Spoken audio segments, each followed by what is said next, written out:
We're back with Adam Wong, the founder of Great Harvest Bread Company, Hawaii.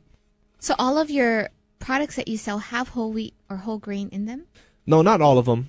We do have, we've actually come to find out the Hawaii market is not as much of a whole grain market. So we've had to adjust, and that's one of the things this franchise allows you to do is adjust to your marketplace. People in Hawaii, they love their sweets. As long as it tastes like candy. And they love their savory breads. So, we sell a lot of pizza bread, with pepperonis and tomatoes and onions and mozzarella cheese. We bought one today. Yeah. I tried that pizza bread for the first time before we got here, and it was by far the best pizza bread I've ever had.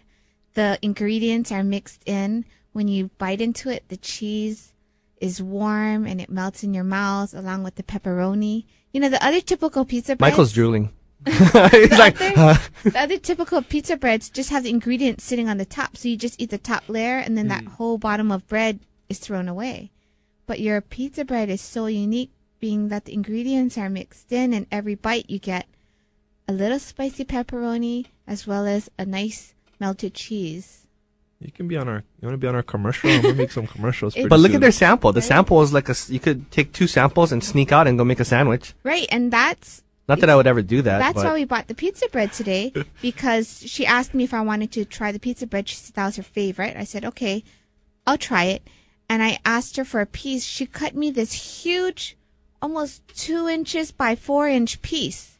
And I said, oh my goodness. Yeah, she ate half and put the rest in her bag.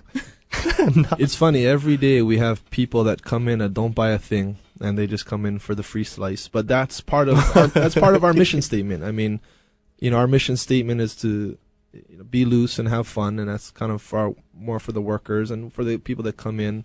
It's bake phenomenal bread, it's give generously to others, and it's run fast to help customers. So that the give generously to others, that kind of pervades all aspects of our business, including the breadboard, which is kind of the heart and soul of our business. The breadboard is where we give away our free slices every day, and people always think, Hawaii is kind of, no, it's okay, I don't want anything free, and everybody's going to be kind of shy, but that's part of our business. We tell them everybody that comes in gets a free slice, so you might as well. I'll tell you what, Hawaii likes free stuff, because when we used to do those product shows at the Blaisdell, man, the line would be for the samples.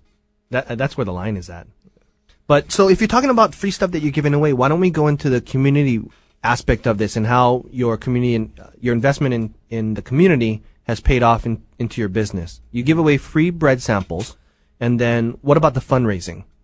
So and it's something that one of the other franchisees came up with, and it's helped his business tremendously. And so I kind of took it from him and put my own spin on it. But what we did from the beginning was set a budget of what we'd like to give back to the community every month. And it's a percentage of sales. We set it as a percentage of 6% gross sales.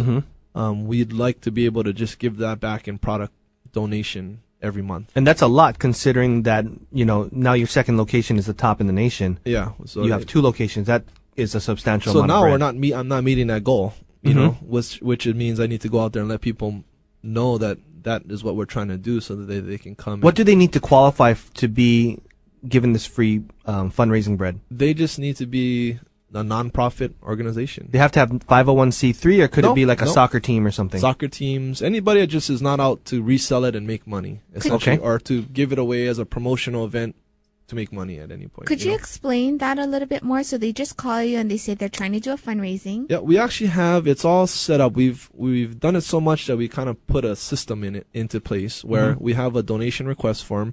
The only thing that we ask is that, and it's kind of selfish on our part, but is that we want you to come into the store to get the donation request form. And I don't think that's too much to ask. I mean, I don't think so either. A lot of people ask for it to get faxed, and sometimes they're like, we'd like you to come in and fill it out, Like, you want free bread, just get off your butt and get in the store. Plus, when you come in, you get a free slice anyway. Yeah, exactly. Then you're full.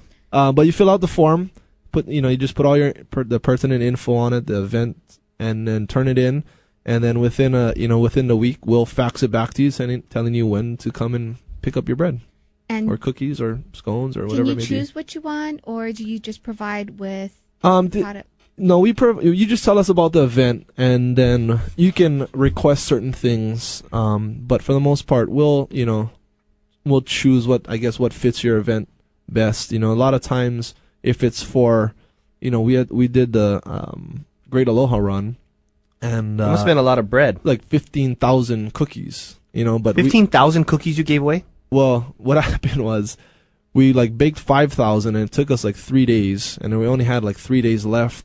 And so I called up Carol Kai and said, Carol, sorry, I can't produce that many. So I gave a free cookie coupon for the next 10,000. But we did some other What is a retail value on something like that? 15,000 cookies. It's $1 a cookie, so $1.25 a cookie.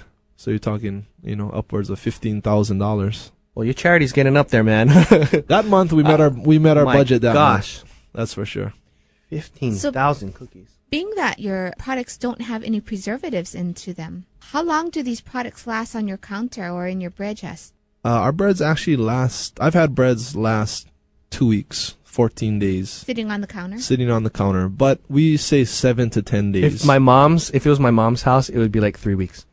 Everybody says, even in Hawaii, even with the humidity, and actually, to be honest, I don't even know the answer to how it happens, but it's something to do with the freshly milled flour and our recipes, the way that we do our recipes, that make it last so long without molding. So the breads and the cookies can last the cookies as well?